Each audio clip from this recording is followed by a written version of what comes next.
Bonjour. Hier, je vous parlais du dernier livre de Lionel Miraton, Search Optimization. Et je vous expliquais que ce que j'avais aimé dans ce livre, c'est son approche très marché, très pragmatique du SEO. Alors le SEO, pourquoi faire? Souvent, lorsque je rencontre un prospect qui me demande de faire du référencement naturel, on parle donc de SEO très rapidement, et quand je lui demande pourquoi est-ce qu'il veut faire du référencement naturel, il me répond quasiment systématiquement, c'est parce que je veux que mon site web soit premier sur un mot-clé, parce qu'il est persuadé qu'être premier sur un mot-clé va lui rapporter des clients.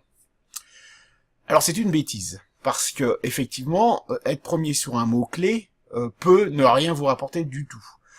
En fait, avant de décider qu'il faut être premier sur un mot-clé, il y a deux, trois petites choses à faire avant.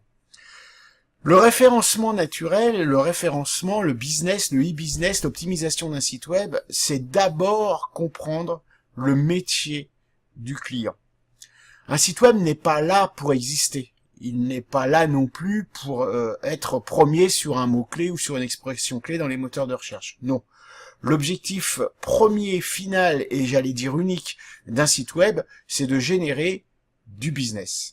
Soit en améliorant la notoriété, soit en faisant de l'acquisition de prospects ou de la vente en ligne. Ce business, pour pouvoir le faire via Internet, nous, en tant que spécialistes, nous devons faire deux choses qui sont extrêmement importantes et surtout aider le client à les comprendre et à les faire. La première, c'est bien connaître l'offre de nos clients. Qu'est-ce qu'il vend? Quelles sont ses offres commerciales?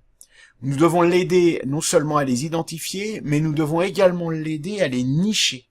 Sur Internet, c'est toujours beaucoup plus facile de vendre une chaussure pour homme taille 45, couleur noire avec une boucle dorée, qu'une simple chaussure pour homme.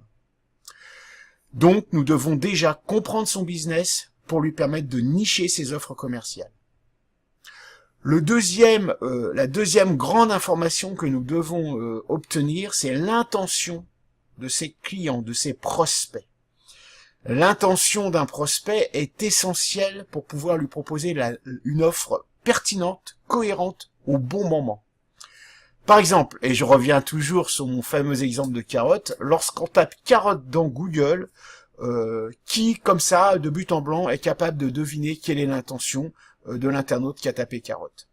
Est-ce qu'il veut donc faire planter des carottes, connaître la couleur des carottes ou faire cuire des carottes? Bon, en l'occurrence, il veut les faire cuire.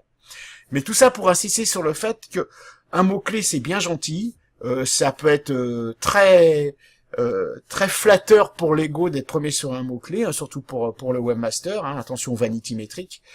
Mais il faut surtout se dire qu'être positionné sur un mot-clé, c'est utile lorsque ce mot-clé est pertinent, qu'il correspond à une intention et qu'il va mener vers une offre nichée et pertinente également.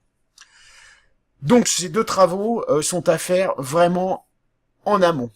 Ensuite, et seulement ensuite, on décidera s'il faut faire du SEO, du social selling, du SIA ou de la newsletter.